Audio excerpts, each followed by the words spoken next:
सबसे बड़ा धोखा। सब धर्म एक हैं। क्या वाकई सब धर्म एक हैं? क्या ये एक ऐसा जाल है जो आत्माओं को विनाश की ओर ले जा रहा है? मेरे दोस्तों, हम आज एक ऐसे विषय पर बात करने जा रहे हैं जो सुनने में शांति देने वाला लगता है, लेकिन उसके पीछे छुपा है एक विनाश का दरवाजा। सब धर्म एक हैं। कितनी बार आपने ये सुना है? ईश्वर एक है, रास्ते अलग अलग हैं। हम सब एक ही पहाड़ के अलग अलग रास्तों के ऊपर जा रहे हैं। बहुत अच्छा लगता है ना सुनने में, लेकिन क्या यही सत्य है? आज हम इस धोखे की परतों को खोलेंगे और देखेंगे कि बाइबल का क्या कहना है। क्या आप तैयार हैं? क्योंकि ये वीडियो आपके सोचने का नजरिया बदल सकता है, शायद आपका भविष्य भी। यह एक विचार कि सब धर्म एक हैं कहां से आया? यह विचार इंसान की शांति की भूख से निकला है। हम लड़ाई नहीं चाहते, युद्ध नहीं चाहते, इसीलिए हमने एक रास्ता बना लिया।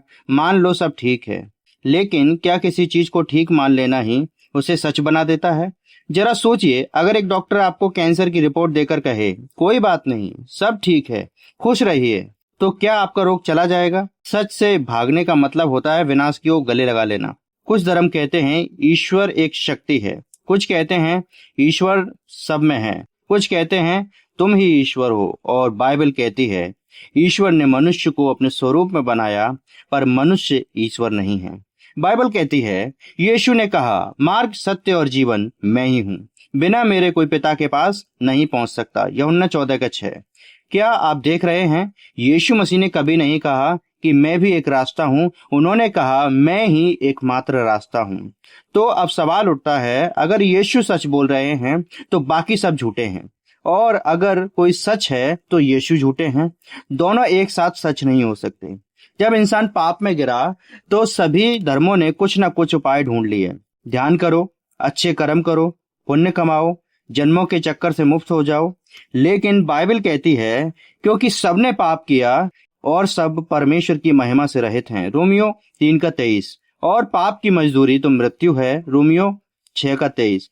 फिर भी आता है एक चमत्कार, परंतु परमेश्वर का वरदान हमारे प्रभु यीशु मसीह में अनंत जीवन है। यीशु मसीह ने कहा, मैं तुम्हारे पापों के लिए क्रूस पर मरूंगा, और उन्होंने बलिदान दिया और वो जी उठे और हमें मुफ्त कर दिया, जीवन दिया। कोई धर्म यह दावा नहीं करता कि उसका संस्थापक मरा और तीसरे दिन जी उठा। सिर्फ एक, केवल यीशु मसीह। अब आप कहेंगे, लेकिन मेरे दोस्तों, ये तो दूसरे धर्म में है। मेरे परिवार में तो सभी कोई अलग धर्म में है या किसी में है, क्या वो सब गलत हैं? यही तो वो जगह है जहां हम धोखे में फंस जाते हैं। भावनाओं की वजह से हम सच को नजरअंदाज कर देते हैं। यीशु ने कहा, जो कोई मुझसे प्रेम करता है वह मेरा वचन मानेगा। यूहन्ना 14:23। सच्चा प्रेम वही है जो सच्चाई बताए, चाहे वो कितना भी कड़वा क्यों ना हो। जब हम कहते हैं सब धर्म एक हैं, तो हम यीशु के बलिदान की अवहेलना करते हैं, और हम कह रहे हैं यीशु का मरना व्यर्थ था, हम अपने रास्ते से भी पहुंच सकते थे। क्या आप कल्पना कर सकते हैं कि एक पिता जिसने अपने बेटे को बलिदान किया और हम कहें धन्यवाद की जरूरत नहीं? धोखा यही तो शुरू होता है। सच्चाई यह है, उद्धार सिर्फ यीशु मसीह में है। शांति तब आती है जब हम सत्य को अपनाते हैं, ना कि जब हम सबको एक जैसा मान लेते हैं। आज फैसला लीजिए, क्या आप उस मार्ग पर चलेंगे जो सबको खुश करे, या उस मार्ग पर चलेंगे जो केवल परमेश्वर को प्रसन्न करता है? यीशु बुला रहे हैं, आओ मेरे पास, तुम सबको, ये थके हुए लोगों, मैं तुम्हें विश्राम दूंगा। मत्ती 11:28। सब धर्म एक हैं, ये सबसे बड़ा धोखा है, क्योंकि सब धर्म इंसान के प्रयास की बात करते हैं, लेकिन मसीह उद्धार और मुफ्त तोहफे की बात करते हैं। अब फैसला आपका है। यीशु ही मार्ग है, यीशु ही सत्य है, यीशु ही जीवन है, और उसी में उद्धार है, बाकी सब भ्रम है।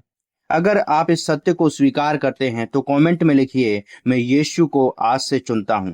और इस वीडियो को एक व्यक्ति के साथ जरूर शेयर करना, ताकि ये धोखा की आत्माएं उनसे दूर निकल जाएं, और परमेश्वर में बढ़ते रहिए। चैनल को सब्सक्राइब कर लीजिए, घंटी वाले बटन को जरूर दबाना, और इस वीडियो को लाइक करके एक व्यक्ति के साथ जरूर शेयर करना, ताकि किसी की जिंदगी बदल सके। God bless you.